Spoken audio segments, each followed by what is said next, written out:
Soy Hortensia Álvarez. Tengo 70 años y vivo sola en una casita que ya ha visto días mejores, aquí en el interior de México. Mi jardín, que en algún momento fue mi orgullo, se ha convertido casi en un retrato del tiempo. Flores secas, algunas plantas sobreviviendo por terquedad, y yo allí, todos los días, con la regadera en la mano, insistiendo en hacer que vuelva a florecer. Mis vecinos piensan que soy una anciana un poco senil, que hablo sola con las plantas y vivo en un pasado que ya murió. Tal vez lo sea, pero ese día, cuando vi a la chica parada en mi portón, supe que algo estaba a punto de cambiar. Debía tener unos 20 y tantos años, delgada, con unos ojos grandes que parecían ver más de lo que deberían. Me llamó señora Hortensia con una delicadeza que me pilló desprevenida. Normalmente, quien me llama así es la gente de la tienda, y nunca con tanto respeto. Dijo que se llamaba Clara, que era estudiante y estaba haciendo una investigación sobre cartas antiguas. Confieso que mi primera reacción fue pensar que era un engaño, de esos de los que se habla en la televisión, pero ella no pedía nada, solo dijo que había encontrado una caja en un mercadillo de la Ciudad de México, una caja llena de cartas, dirigidas a mí. Cuando dijo eso, mi mano tembló. Me quedé en silencio por unos segundos, tratando de procesarlo. Yo nunca recibo nada, ni siquiera llega bien. Solo la miré y pregunté, ¿cartas? ¿De quién? Ella me miró bien a los ojos, como quien sabe que está a punto de decir algo que va a conmover la vida de otra persona, de un hombre llamado Manuel. Cuando mencionó ese nombre, juro que sentí un escalofrío en la espalda. Fue como si el tiempo se hubiera enredado y me hubiera arrastrado de vuelta a 1964, cuando vi a Manuel por última vez en aquella estación de tren. Quise sentarme, mis piernas se debilitaron. La invité a entrar, sin saber muy bien lo que estaba haciendo. Fue automático, mi mente ya estaba lejos, reviviendo ese rostro que jamás olvidé, y mi corazón, pobrecito, latiendo a un ritmo que no sentía hacía décadas. Llevaba una mochila raída y, de ella, sacó una caja de cartón algo aplastada, con una cinta roja descolorida. No tenía nombre, ni remitente, pero dentro, mi nombre estaba en todas las cartas. Clara me pidió permiso para empezar a leer. Solo pude asentir con la cabeza. La primera carta estaba fechada 2 meses después de que Manuel se fue. Escribía como si acabara de salir de mi casa. Hortensia, mi amor. Así comenzaba. La letra era suya, redondeada, firme, con aquellos adornos en las mayúsculas que hacía cuando quería impresionarme. Decía que estaba bien, pero que las cosas estaban difíciles. Hablaba de censura, de cartas que quizá no llegarían, y me pedía que no lo abandonara. Lloré, y no fueron lágrimas bonitas, de esas de telenovela. Fue un sollozo contenido, con la garganta doliendo, esa mezcla de rabia y alivio que no tiene nombre. Él escribió, él intentó, el problema no fue él, fue el mundo, o alguien, o ambos. Pasamos la tarde allí, sentadas en la sala donde solo el sonido del ventilador de techo rompía el silencio entre una carta y otra. Clara leía despacio, con cuidado, casi como si estuviera tocando una reliquia, y para mí, era justo eso.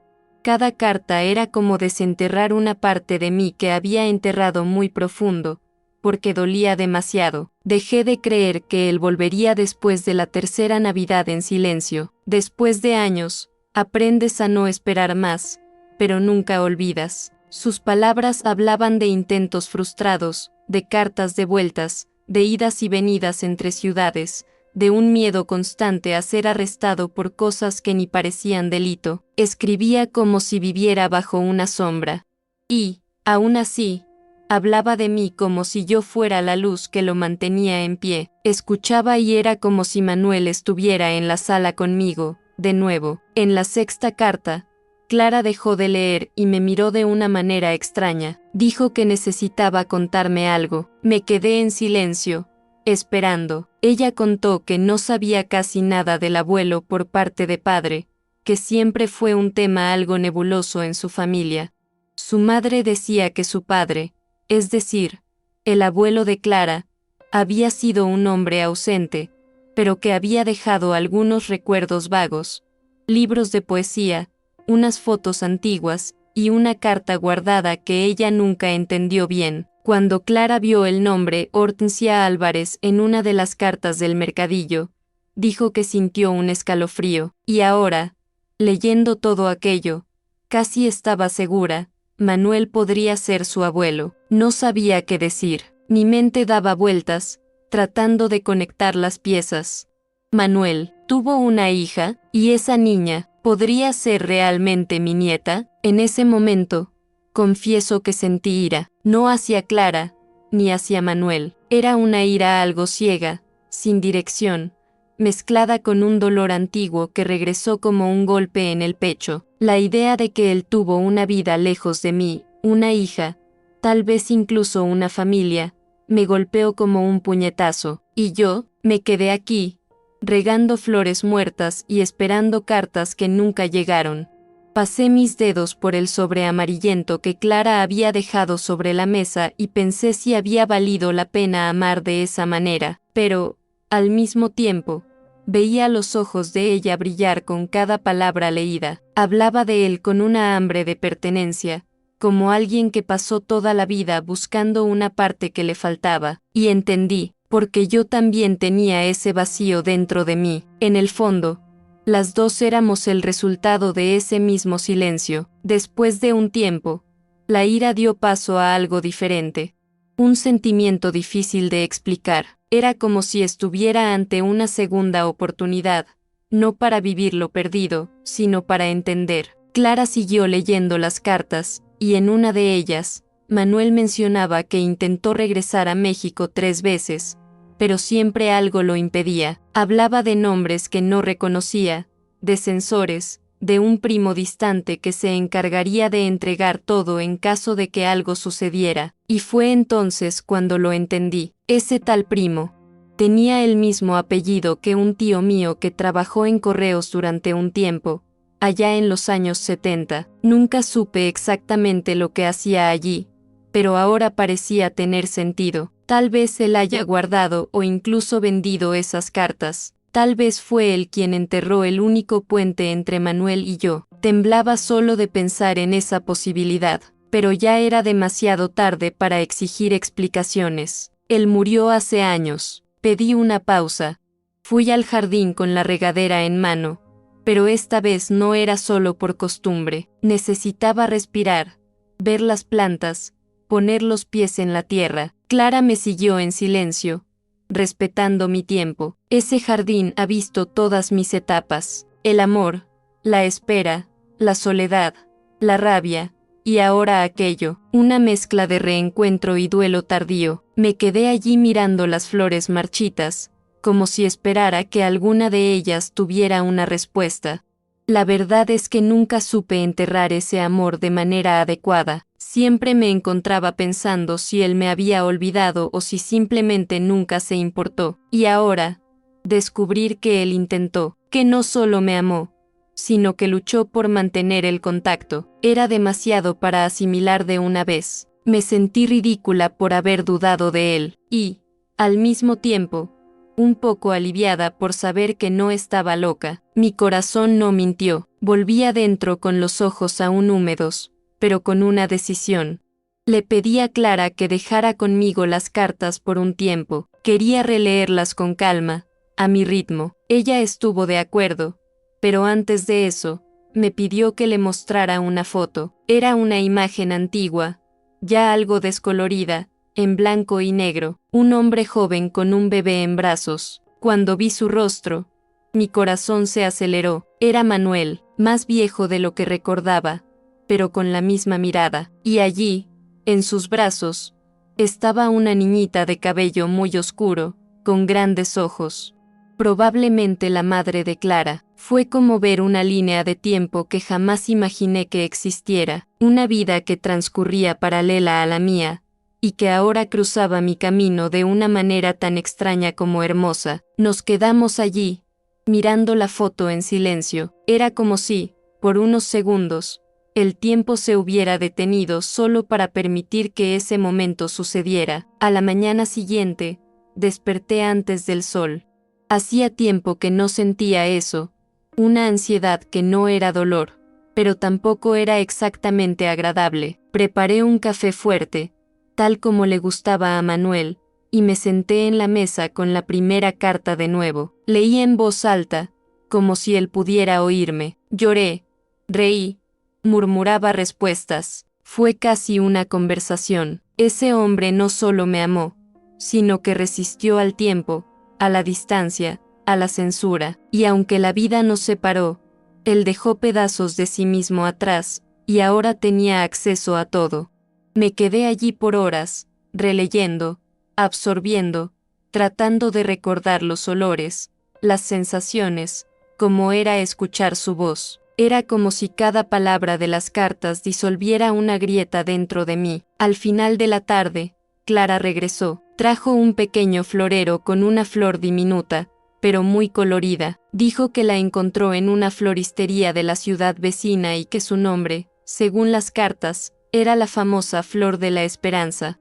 Yo no recordaba ese detalle, así que sacó una carta y la mostró. Era cierto, Manuel había descrito esa flor como una de las que veía en el sur del país, y decía que siempre pensaba en mí cuando veía una. Sostuve el florero con cuidado, como si estuviera recibiendo un regalo de otro mundo. Clara me preguntó si quería plantarla en el jardín. Dije que sí, pero quería escoger el lugar adecuado. Ese jardín ya había visto muchas cosas morir, así que quería que esta flor fuera diferente, que quedara allí como señal de que algo, al fin, había llegado. Elegí el centro del jardín, justo donde antes estaba una rosaleda que el tiempo se llevó. La tierra allí aún estaba blanda, y tomé la azada con una firmeza que ni sabía que aún tenía. Clara se quedó a mi lado, en silencio, mientras cavaba con cuidado. Cuando coloqué la flor en el hoyo y la cubrí con tierra,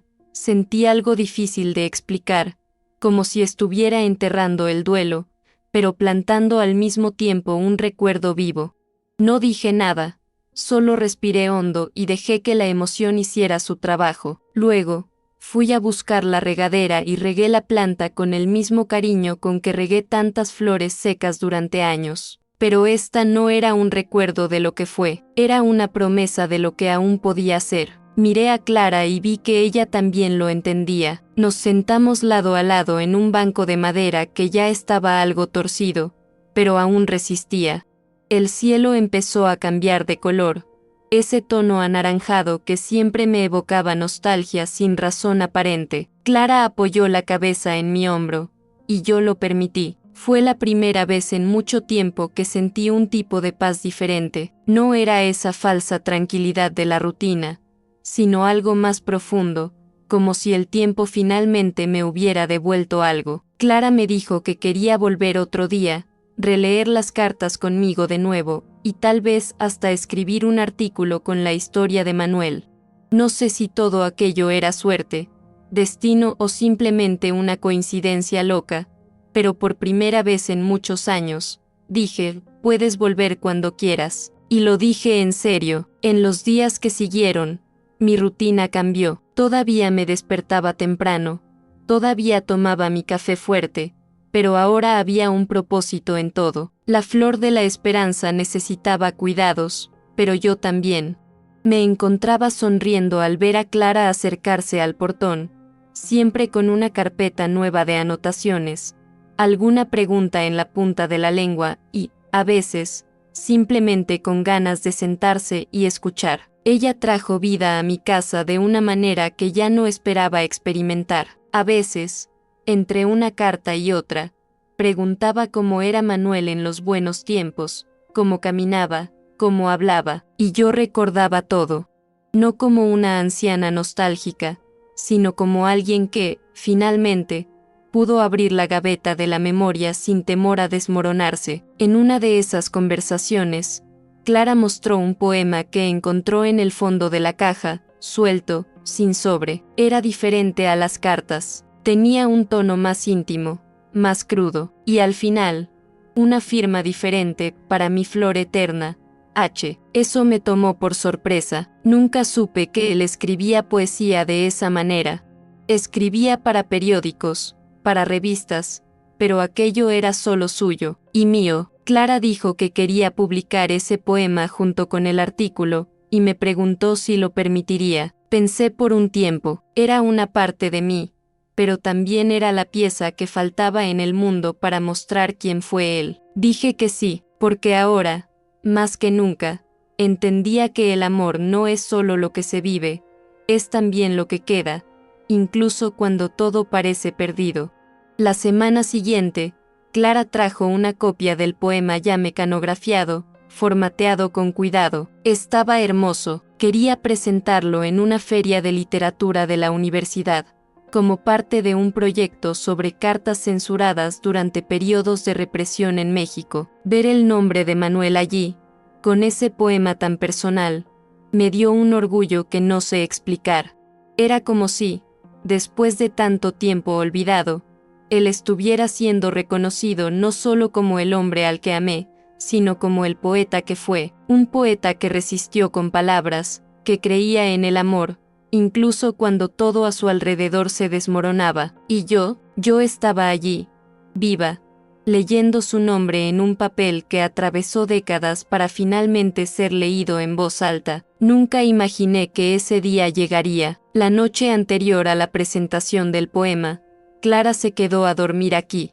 Estaba nerviosa, y yo también, pero por motivos distintos. Ella por el evento, y yo porque ese día me hizo pensar en todo lo que pasó. Me quedé despierta hasta tarde mirando las cartas una vez más. En una de ellas, él mencionaba que quizás nunca podría regresar, pero que esperaba que, de alguna manera, nuestras historias se volvieran a encontrar. Usaba esa expresión, se encuentren por fuera o por dentro, y allí, en esa frase, lo entendí todo. Tal vez supiera que no volvería.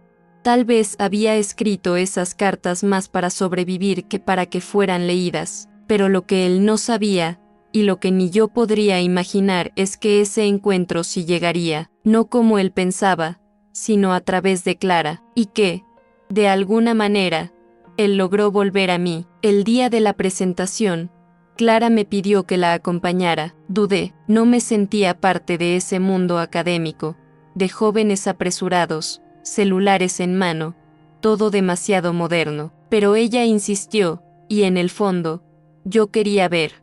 Así que me puse mi mejor vestido, un azul clarito que no usaba desde una misa de hace años, y me fui a... La universidad era enorme, ruidosa, llena de voces y risas que parecían venir de otra realidad. Pero cuando Clara subió al pequeño escenario improvisado y comenzó a hablar sobre Manuel, todo a mi alrededor desapareció. Hablaba con tanto cariño, con tanto respeto, que apenas pude contener las lágrimas. Cuando leyó el poema, la sala quedó en silencio, un silencio hermoso, lleno de atención.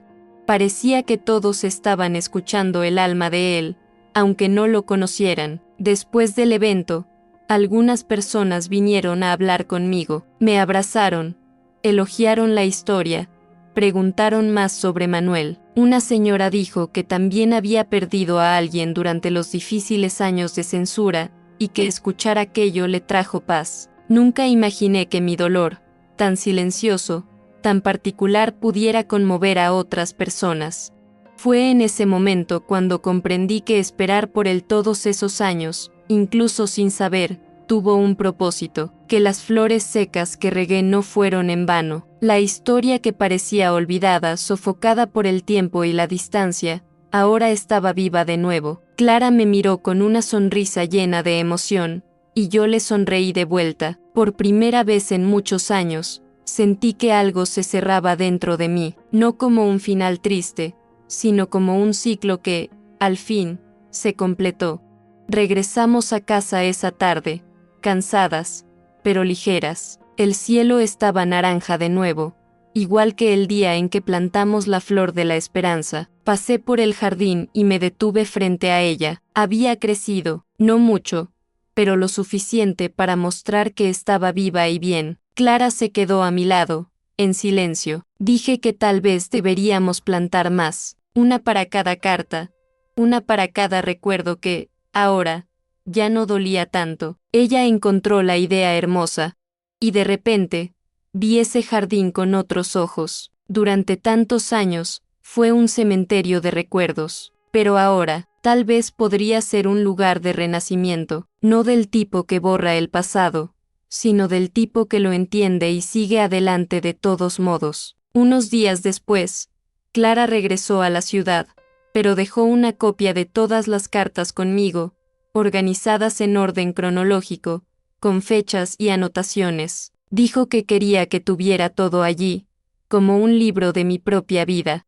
Y yo las leí, cada una de nuevo, con calma, como si estuviera escuchando a Manuel contarme su historia poco a poco. Ya no había dolor, solo una nostalgia tranquila. A veces, tomaba la carta con el poema y la leía antes de dormir. Otras veces, simplemente miraba el jardín y pensaba en todo lo que había pasado. Fue entonces cuando me di cuenta de algo. Las cartas finalmente llegaron, no cuando las esperaba, no como soñé, pero llegaron, y eso, de alguna manera, fue suficiente. Hubo una mañana, unas semanas después, en que desperté con el corazón algo apretado. No era tristeza, sino una inquietud que no sé explicar. Me levanté de la cama, fui directo al jardín, como de costumbre, y cuando llegué allí, me detuve. La flor de la esperanza estaba diferente, más abierta, más viva que nunca. Tenía un brillo suave en el rocío de sus pétalos que juro nunca había visto antes. Y allí, clavado en la tierra justo al lado de ella, había un sobre, amarillento, antiguo, con mi nombre escrito en la caligrafía que conocía de memoria. Hortensia Álvarez. Ningún otro detalle, ninguna explicación, solo el sobre, callado, esperando. Mis manos temblaron cuando lo tomé. No tenía sentido. Clara no estuvo allí. Nadie pasó por el portón, pero la carta estaba allí. Lo abrí con cuidado, casi con miedo de deshacer lo que fuera ese momento. Era una carta de despedida, diferente de las demás.